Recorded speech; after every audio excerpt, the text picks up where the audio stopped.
Radio Rahim with Ben Davison here on Fight Week, 24 hours before the first bell rings, and you're not going to be in the corner. Not this time. So we're on a little, intel mission here, trying to gather some information for your guy. Yeah, I mean, look, if I can take away 1%, sometimes at this level, 1% can be the difference. I can watch it on TV 1,000 times, but I can only watch it live once. What's your takeaway? How long have you been here for Fight Week? I got here, I had somebody boxing on Germany, so I come from Germany, so I've been here since Monday night. So you've taken in the whole Fight Week, obviously giving Tyson Fury a break. He's probably nice, kick back in his recliner, not hitting the gym for a week. What have you gotten from Fight Week thus far? The fighters' attitudes, how they've come, conditioning, mindset? I would say that Wilder, look, if you watched Fight Week with Tyson and watched Fight Week here with Ortiz, it doesn't take a rocket scientist to see that Wilder's a lot more cool, calm and collected. And what I've taken from that is that Tyson got under his skin, but I think we could see that anyway. And it was a fight of massive magnitude, so everybody reacts differently. Here he seems a lot more cool, calm and collected. Maybe it could work as a positive, but it could be a negative, but that's what we're all here to find out on Saturday. You are no stranger to taking a fighter and transforming him physically into the kind of fight shape that he needs to be to compete at the elite heavyweight level. We've seen Ortiz do that. We look around these posters from the first fight, and the guy's almost unrecognizable. You're like, well, who's the guy that's been showing up on the stage all week? Because that's not the guy on the poster. What do you make of the transition he's made physically? Only he will know whether it's a positive or negative. I've seen people say that he's lost a lot of weight. I've seen his trainer say that there's not much difference in weight, just in body composition. So whether it's a positive or negative, we'll find out. But it depends on how long he's had to make that transition and make that adaptation. If it's been a rush just to drop a few pounds, that's never a positive, you know. Tyson last time, the plan was to bring him in about 18.7, 18.8. For some reason, he lost about 7-8 pounds in a week. I know why now, but at the time we didn't know why. Obviously, losing that amount of weight in a short space of time is going to have a negative effect. But that wasn't planned for. This has obviously been planned for. So it all depends on the amount of time that he's had and how he's done it. We've seen this fight before. These fighters have seen each other before. You being a trainer, I'm going to put you in each corner for a beat. What would you first tell Ortiz that might be able to change his fate Saturday night?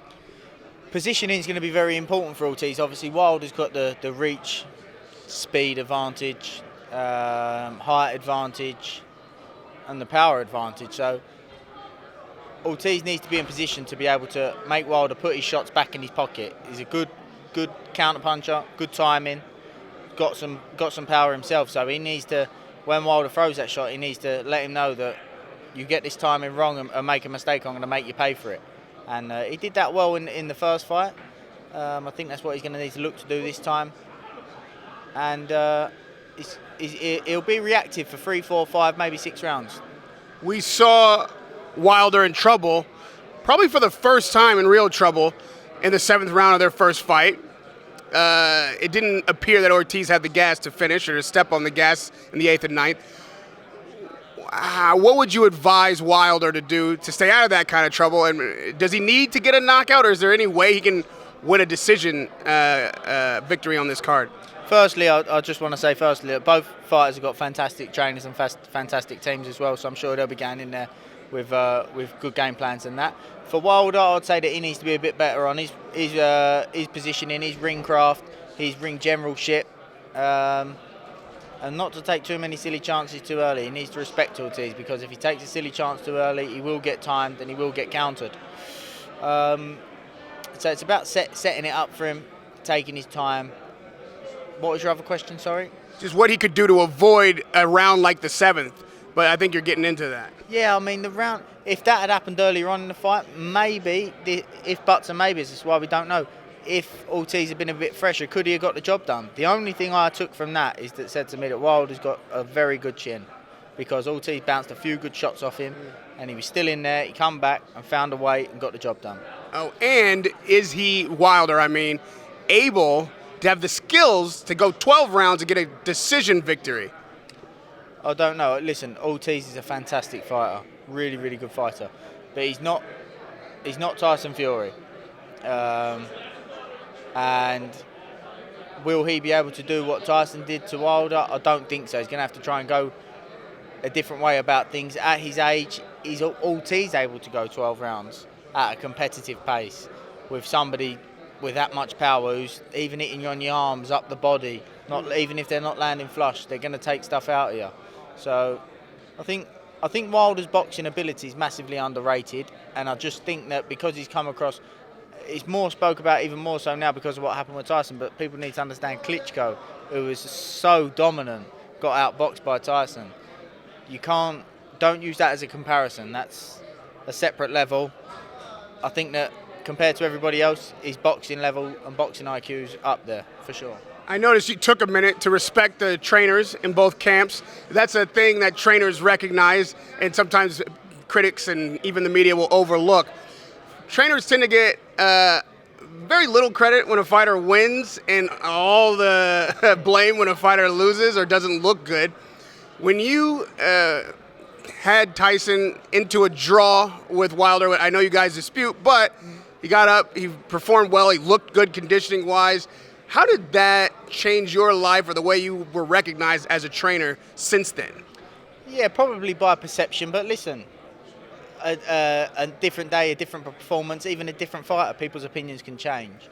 So I don't take too much of that. My only sole goal is to bring the best out of every fighter that I work with. And if I do that, the fighters will achieve. And if the fighters achieve, then I'll achieve. So I don't focus on opinions and public opinions. Everybody's going to have a different opinion.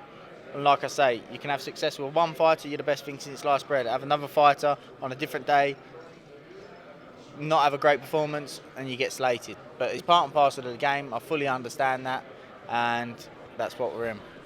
Boxing dads are a bit like trying to take out somebody on a prom date and meeting her dad. Like, they're never happy, it seems, with the trainer. That's something that has been through the annals of history of boxing. It seems like this kind of dynamic has reared its ugly head in your situation too.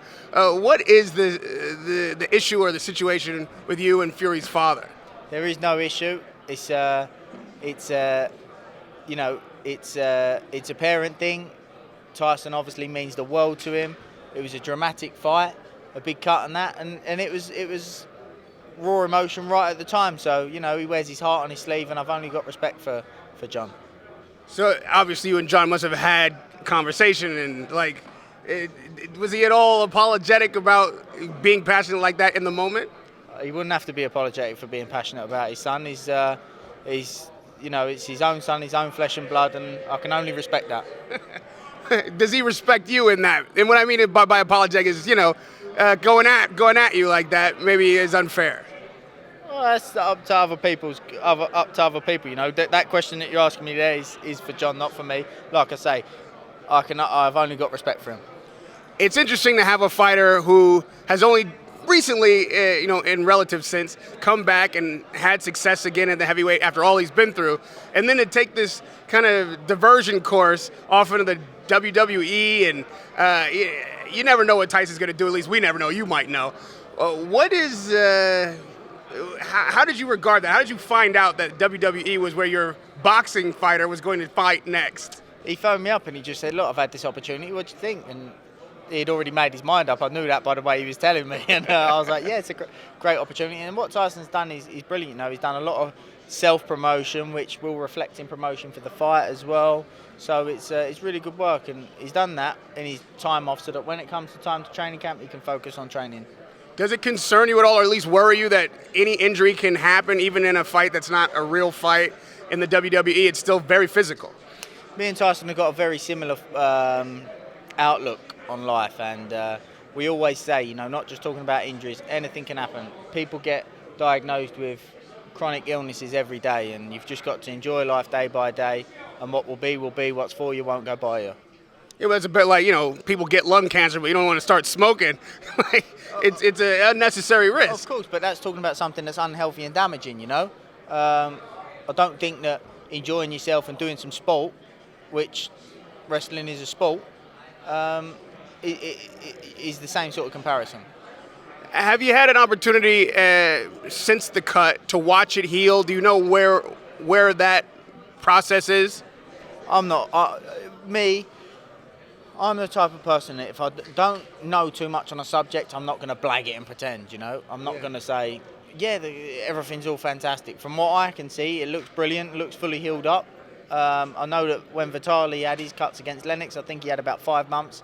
I think Tyson will have about 6.5 months between that and this rematch, if it happens, if Wilder comes through. So, I wouldn't seem for it to be a problem, but obviously he's got an expert in that field to take care of that. And lastly, on this subject, Tyson has been known to get distracted, to lose focus on boxing even when he's having success. Are you at all concerned that getting big money and these kind of side ventures could take his attention away from the goal at hand in the boxing ring? I don't think so, but look, from where Tyson's come from, which I've seen, firsthand, 24/7, more than 365. As long as he's happy in life and he's balanced and he's healthy, mentally and physically, I don't mind what he does. I don't mind what he does because I know where he's come from, and to be healthy is your wealth. And if he won 1,000 world titles but went back to where he was, it wouldn't mean nothing. So as long as he's in a good place, he's got good people around him, I'm happy. Wilder Ortiz is not the only rematch that could produce a future opponent for Tyson Fury. So we'll be having this conversation again in Saudi? I won't be over in Saudi because we'll be knuckling down for training camp. Potential opponents, I think it would be a long way off, to be honest. I think it would be a long way off. I think that, obviously, if Wilder comes through this, there's business to take care of there. And I think that if Andy comes through, obviously the belts will be with PBC, depending on what decision they make with the IBF. It's a tricky situation, but one door closes, another one opens. Do you reckon Andy Ruiz will come through? I don't know. I think a massive part, like I said earlier, these big fights boil down to tactics. Because if Wilder goes in this fight with the wrong tactics, don't be mistaken, he'll get tipped upside down. And if Ortiz goes in with the wrong tactics, he'll get tipped upside down even quicker. So the big fights all boil down to tactics, and I think a big part of this fight is going to depend on where Joshua is mentally. Jorge's just been with Andy yesterday. He said that Andy's in a fantastic place mentally. Said that he's more mentally mature, physically looking very good. So it's an interesting one, and I think it'll boil down to tactics. In recent weeks, and maybe this week, in fact, we've seen Joshua come away a little bit from the brand we're accustomed to. He's a little less humble. He wants people to bow at his feet when he wins. Is there anything you can read into that?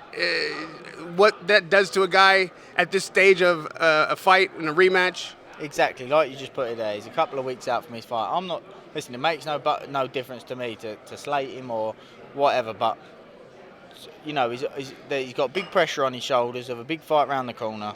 He's focused on the fight. Sometimes you're going to say things that you probably don't mean it in that way. It's one of them, but it's his main focus has got to be not what people think, not public perception, not what's good for commercial-wise for him. He's got to focus on boxing. And for Andy's sake, he's made a big change too. It's been a lot more gradual. We're talking about fitness. Slimmed down quite a bit. Some people in the boxing world think that's a mistake because carrying that weight his whole career has been successful for him. What do you reckon? I don't know if he has slimmed down. I just saw a video of him yesterday and he looked very heavy to me. Very heavy. But listen, camera angles and that, I might be wrong. He might have dropped a few pounds. But like I say, their trainers will know best for them. You think it's all mental for Joshua, or is the boxing skills really an issue? Tactically, it's very, very important for him in this fight. Tactically, is really important. What do you think tactically he was missing in the first fight that he needs to improve for this one?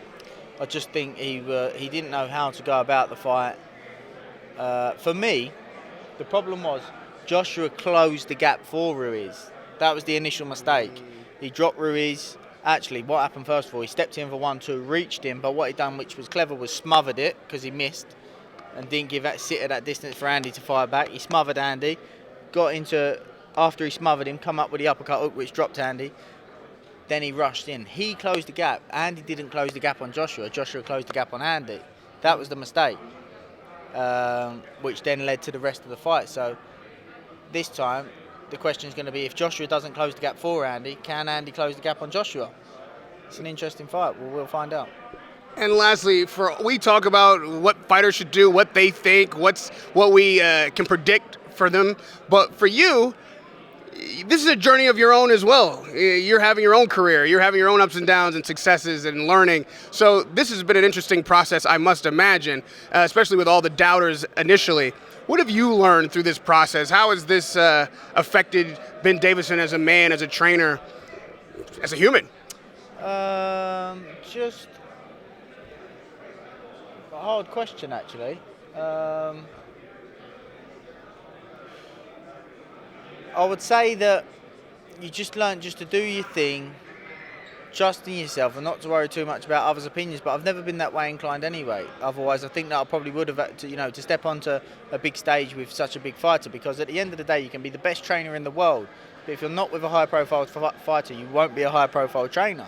So, the fighters make the trainers, whether some trainers like it or not. That's how it is. Doesn't mean that the trainer's good or bad, or the trainer's only got where he's got because of the fighter, because some of the responsibility for the fighter getting where he's got to has been the trainer. But everybody plays their part, and I'm sure in every fighter's career that different trainers have played their part. So you just have to. It's all about the fighters and respecting the fighters. So for me, I just sit back. My job is to just fully focus on bringing the best out of my fighters, and all the rest of it. Obviously, I'm having this conversation because some people may be interested to know what my thought is, but at the end of the day, it boils down to them. This is just part of the build-up, So we're all just there to join the ride, I suppose.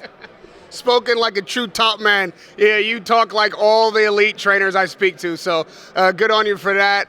We can't wait to see you do your thing, as you say, again, very soon at Tyson Fury's Corner. Radio Rahim with Ben Davison. Pleasure to talk to you. We'll see you at the fights.